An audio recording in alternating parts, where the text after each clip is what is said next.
May nag-comment kagabi, no, na bumili raw siya ng Otay CGM at tinest daw niya, hindi raw accurate, no. So in the spirit of fairness, no, I'd just like to be clear that there is no CGM in the world. Otay, CGM, or whatever CGM dyan, no, sa tabi-tabi.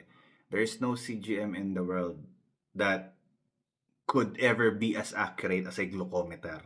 Okay? So, glucometer will always be the gold standard in testing whether or not yung ating blood glucose ay maganda o pangit, no? So, glucometer talaga ang gold standard dyan. So, if we are going to compare the accuracy of CGM like Otay versus a glucometer, talaga namang mas accurate ang glucometer. Which is why, if you guys are after accuracy ng reading, then it's really suggested that you use a glucometer, yung finger prick, yung pag-prick-prick ng finger, no? But if you're like me, as a coach and as a personal user, after ka sa real-time monitoring, checking out the trends, the patterns, no?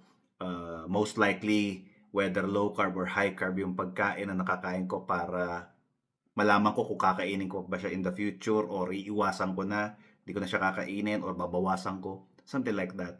Then a CGM is very useful.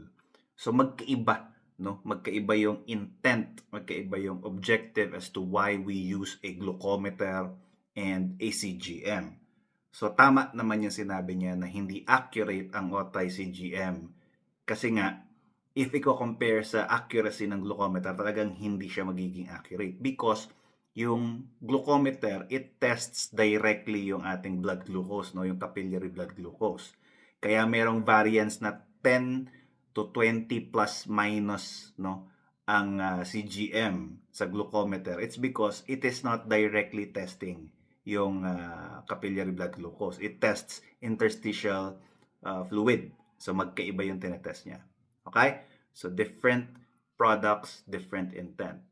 Now, for you guys to check, no, yung accuracy ng isang CGM, I'll be posting dyan, no, yung mga questions that you need to ask yourself para matest nyo ng as fair as it could be yung inyong CGM.